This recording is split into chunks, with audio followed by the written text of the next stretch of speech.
So there is some incredible new reporting from David Dayen in the American Prospect concerning your $1,200 coronavirus checks. It appears that these checks are not exempt from private debt collection, meaning that the banks can actually snap up these checks before they get to you. So let me give you some more details here from his reporting. Congress did not exempt CARES Act payments from private debt collection, and the Treasury Department has been reluctant to exempt them through its rulemaking authority. This means that individuals could see their payments transferred from their hands into the hands of their creditors, potentially leaving them with nothing. Banks would be first in line to grab the payments to offset a delinquent loan or past due fees. Even if the individual thinks their account with that bank is closed, if the payments post there, the bank could conceivably use them to cover old debts. So this second paragraph is also just stunning. If you have an account that is attached to the IRS, so it's the account that you would be receiving the check into, but you thought maybe you've moved on from that account, or that account, you thought that account was closed, or maybe there are overdraft fees on that account, and that's why you've moved on from it, the bank can snatch up this check and use it to pay off that overdraft fee. Now, if these coronavirus checks were treated like federal benefits, like Social Security is, it would be exempt from private debt collection. But they're not treated that way. I will get a little more later into what the government can do and what they're not doing to fix this. But first, I want to show you some of the reaction from the banks themselves. So they were on a call with Rhonda Kent of the Treasury Department, where they learned of this information. And here's what they had to say. An official at a financial institution who was on the call and wishes to remain anonymous said that Kent's comments, translated from regulator-ese, mean, quote, "We don't want to say anything explicitly and are telling you to make a business decision." In other words, the statement was a green light for banks to take advantage of the coronavirus crisis to collect prior debt. Quote, "At a time when people are desperate to buy food, the idea that anybody would grab the $1,200 payments, let alone the banks they trust with their money, is appalling," said Lauren Saunders, Associate Director with the National Consumer Law Center. So, banks are ruthless organizations. For them, it's money above human life.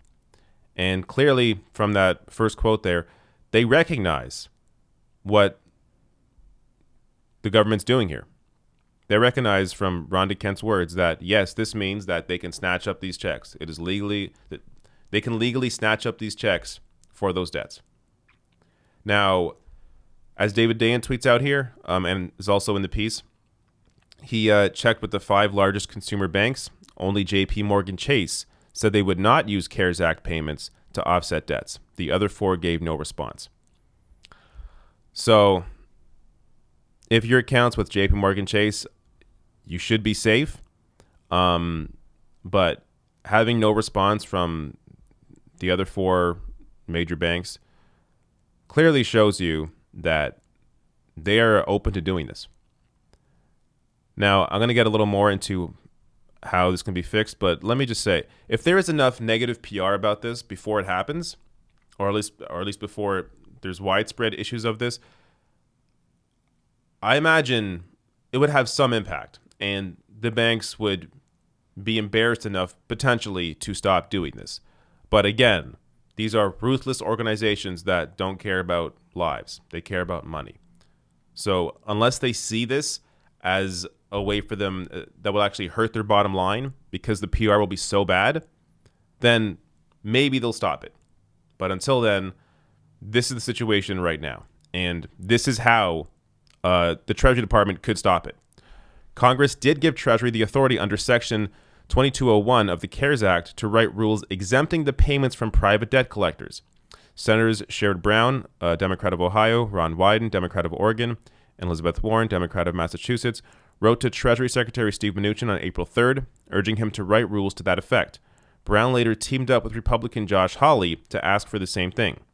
On Monday, 25 state attorneys general, 23 Democrats, and 2 Republicans also asked for Treasury to issue regulations to protect CARES Act payments from garnishment. Numerous consumer advocates have sought this clarification as well. Quote, "Treasury has the ability to say that these payments are exempt, and they're not doing so," said Lisa Stifler, who leads debt collection work at the Center for Responsible Lending.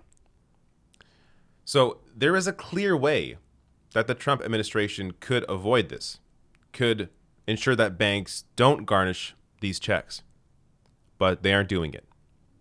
And I don't expect them to do it.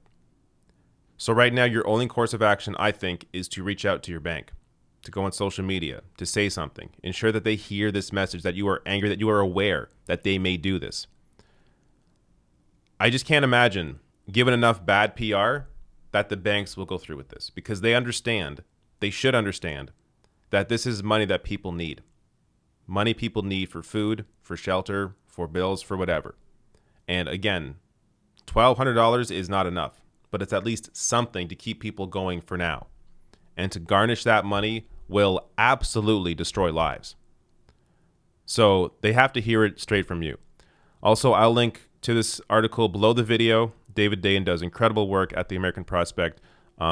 Just this investigative work is so vital.